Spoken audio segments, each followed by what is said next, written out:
अस्सलाम वालेकुम। Lecture number 24 है मैथमेटिकल इंडक्शन फॉर डिविजिबिलिटी के लिए। आज हम डिवीजन के ऊपर थोड़ा सा पढ़ेंगे कि मैथमेटिकल इंडक्शन डिविजिबल के हिसाब से किस तरह होता है। पीछे हमने पढ़ा थे, उसके दो स्टेप थे, एक बेसिक स्टेप होता है और एक इंडक्टिव स्टेप होता है। यहाँ पे पहले लिखा हुआ है let n and d be an integer and d is not equal to zero. अगर डी ना जीरो के बराबर हो तो फिर आपने क्या करना है कि अगर वो डी जीरो के बराबर नहीं है तो फिर वो किसी ना किसी नंबर के बराबर होता है, यानी कांस्टेंट के बराबर होता है। तो अगर वो डिविजिबल है, डी डिवाइडेड बाय एन न करें, ये उसको इससे रिप्रेजेंट करते हैं डी डिवाइडेड बाय एन।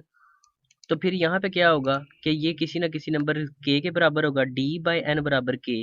तो डी बराबर होगा एन के या फिर एन बराबर होगा डी के। यहाँ पे यहाँ तक तो इतना ही था इसके बारे में। उसने कहा एन एक मल्टीपल हो डी का, डी डिवाइजर हो या इसका फैक्टर हो। इसे पढ़ते हैं देन देयर एग्जिस्ट, यानी उल्टे ई को। उसके बाद उसने कहा जी कि इंटीजरों, पहली एग्जांपल की तरफ आते हैं। मैथमेटिकल इंडक्शन से प्रूव करना है कि एन क्यू माइनस एन जो है वो 3 का डिविजिबल है, जबकि एन एक पॉजिटिव इंटीजर है। सबसे पहले तो हम चेक करेंगे वाकई 3 इसका डिविजिबल है भी या नहीं भी, बाकी स्टेप फिर बाद में होंगे। सबसे पहले n is equal to 1 put करके देखते हैं लेफ्ट हैंड साइड पे भी और राइट हैंड साइड के ऊपर भी इसके साथ देखते हैं ज़रा। लेफ्ट हैंड साइड ये इसकी, यानी ठीक है, एक ही साइड दी हुई है। N cube minus n is equal to 1 का क्यूब माइनस 1। यहाँ पे इसी में 1 पुट किया, 1 पुट करने के बाद 0 आ गया। तो फिर ये क्या क्लियरली शो करता है कि 0 बराबर होगा 0 के साथ अगर हम मल्टीप्लाई करें 3 को भी, तब भी वो 0 ही आएगा। तो इससे क्लियर हो गया कि 1 जो है वो स्टेटमेंट वो ट्रू होगी इसके लिए। अब हमने इंडक्टिव स्टेप करना है। इंडक्टिव स्टेप में हम क्या करते थे कि एन की जगह पे के रखते थे। अब यहाँ पे के रखा है तो ये आएगा। अब के लिए हमने ये प्रूव करना है, तो जहाँ जहाँ पे एन है वहाँ वहाँ पे हम के पुट करेंगे। और ये किसके बराबर था, हमने ऊपर निकाला था कि 3 का डिविजिबल है भी या नहीं। 3 के साथ हमने क्यू लगा लिया। अब इसमें हमने क्या करना है, 9 के प्लस 1 का होल का क्यूब माइनस के प्लस 1। यहाँ पे फार्मूला लगा हुआ है के प्लस 1 का होल का क्यूब ए का क्यूब प्लस बी का cube plus 3 a square b plus 3 a b का स्केयर। यानी जो साइन इसके सेंटर में होता है वही यहाँ पे अप्लाई होता है। यहाँ पे लिखा हुआ है ए का क्यूब यानी के का क्यूब, अगर ए बराबर के हो, बी बराबर 1 के हो। के का क्यूब प्लस 1 का क्यूब प्लस 3 के का स्केयर और साथ में 1 है प्लस 3 1 1 का स्केयर और के है, फिर 1 का क्यूब माइनस के प्लस 1 है। फिर इसमें से क्या किया हुआ है कि इसे माइनस को अंदर मल्टीप्लाई करके बटा ब्रैकेट खत्म की हुई है, बाद में फिर इसे हल किया हुआ है और इसमें से फिर 3 कामन ले लिया। और ये जो चीज़ थी वो 3 क्यू के बराबर थी। तो फिर वाकई उसने कहा है कि 3 जो है वो इसका डिविजिबल भी है। 3 कामन आ गया, बाकी ये आ गया आपके पास। और इसी तरह फिर नीचे वाले एग्जांपल में भी दिया हुआ है एन इज ग्रेटर देन और इक्वल टू 1। जहाँ जहाँ पे एन है वहाँ वहाँ पे 1 पुट किया है और वही 3 वापस आ गया जो कि हमने पुट किया था। तो वाकई उसने कहा है कि ये इसका डिविजिबल है, तो फिर ये ट्रू हो गया। फिर इसी तरह के और के प्लस 1। तीसरे में क्या, let n and n plus 1, sorry, exercise की क्वेश्चन ये है कि यूज मैथमेटिकल इंडक्शन को इस्तेमाल करते हुए आप बताएं कि product of any two conjunctive number कौन से होते हैं एक के बाद दूसरा। यानी अगर आप पहला नंबर एक्स सेलेक्ट करते हैं फिर एक्स प्लस 1, चूंकि उसने यहाँ पे पॉजिटिव इंटीजर का है इसलिए पॉजिटिव होंगे, इसलिए एक्स और एक्स प्लस 1 है। फिर x plus 2 x plus 3 x plus 4, यानी एक एक एक बढ़ते जाएंगे, उसमें इंक्रीमेंट होता जाता है। लेकिन उसने कहा है कि 2 पॉजिटिव इंटीजर है। अब 2 पॉजिटिव इंटीजर अगर हो तो n अगर पहला तो दूसरा n प्लस 1 होगा। तो फिर उसने कहा है कि we need to prove that कि n into n plus 1 is divisible by 2।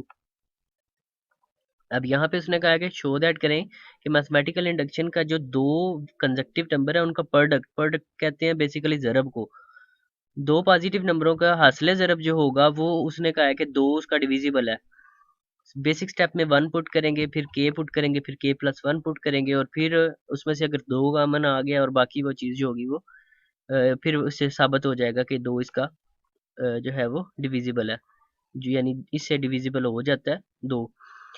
यहाँ पे इसी तरह मैथमेटिकल इंडक्शन से 6 प्रूव करना है, बाकी सारी एग्जांपल इसी तरह ही है, ये भी उसी तरह ही है। और यहाँ पे लेफ्ट हैंड साइड और राइट हैंड साइड चलेगी। इन्हें इनइक्वलिटीज कहते हैं, जिसके दरमियान लेस देन का या ग्रेटर देन का साइन आ जाए इन्हें इनइक्वलिटी कहते हैं। Proving an an inequality, inequality में क्या होता है, या बड़ा हो जाता है या छोटा हो जाता है, यानी ये बड़े का साइन है या बराबर का साइन है और ये छोटे का सिर्फ। इसमें आपने लेफ्ट हैंड साइड भी प्रूव करनी होती है और इसमें आपने राइट हैंड साइड भी प्रूव करनी होती है। लेफ्ट हैंड साइड में क्या है कि हमारे पास 2n+1 है, जबकि दूसरी साइड हमारे पास 2 की पावर n+1 है, जिसके लिए हमने प्रूव करना है वो हमने यहाँ पे वैल्यूज पुट करके देखनी होती है। इनइक्वलिटी में क्या होगा कि हमने लेफ्ट हैंड साइड की जगह पे लेफ्ट हैंड साइड की वैल्यू पुट करेंगे, n इज ग्रेटर देन और इक्वल टू 3, जहाँ जहाँ पे n है वहाँ वहाँ पे 3 पुट करेंगे। बाद में अगर 7 छोटा है 8 आ गया, क्योंकि 7 इसकी कीमत आई है और 8 इसकी आई है हमारे पास, इसलिए क्या है कि 7 लेस देन 8 से, तो फिर ये स्टेटमेंट ट्रू हो जाती है 3 के लिए। फिर इसके बाद आपने इंडक्टिव स्टेप करना है, k पुट करना है, फिर k की जगह k+1 पुट करना है। इसी तरह ये सेम स्टेट वही क्वेश्चन बन जाता है। फिर प्रूव किया हुआ है कुछ स्टेटमेंट्स को। फिर बेसिक स्टेटमेंट में क्या है कि k इज ग्रेटर देन और इक्वल टू 2 था, तो k जहाँ जहाँ पे k है वहाँ वहाँ पे आपने 2 पुट करना है। अगर यहाँ पे n इज ग्रेटर देन और इक्वल टू 1 है तो 1 के लिए आपने पुट करनी है। बाकी सारे स्टेप वही चलते हैं। फैक्टोरियल का केस आ गया, 1 का फैक्टोरियल 1 नहीं होता है, और पिछले लेक्चर में भी मैंने बताया था कि 0 का फैक्टोरियल 1 होता है। इसी तरह फिर ये इंडक्टिव स्टेप हुआ है, और यहाँ पे 1/n² को बेशक आप लेके खाली डील कर लें, वो इसके बराबर आप प्रूव कर लें, तब भी हो जाएगा ये सवाल। उसने कहा जी 1+1/4, अगर हम for n is equal to 2 के अगर हम लें, लेकिन इसमें उसने कहा है यहाँ पे एक शर्त रखी हुई, उसने कहा है कि 1 plus when ever n is a positive integer greater than 1, यानी n से जो n जो है वो ग्रेटर देन 1 से बड़ा हो। अब बेशक 1.5 ले लें, लेकिन वो कैलकुलेटर उसके लिए फिर ज़रूरी हो जाता है लेके जाना कैंपस में। और तो फिर क्या है कि आप 1 की जगह 2 रखें डायरेक्ट, तो 2 से इसे हल कर लें। 1+1/4 उन्होंने सिर्फ ये वाला पार्ट लिया हुआ है।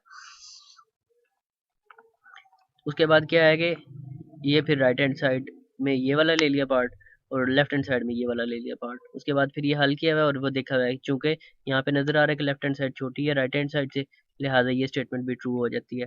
इंडक्टिव स्टेप में क्या है, फिर उसी जगह के की जगह k+1 पुट करेंगे, तो यहाँ पे k+1 का स्केयर आ जाएगा, और यहाँ पे k+1 पुट करेंगे, बाद में एलसीएम लिया होगा आगे, और उसके बाद उसे हल किया हुआ है।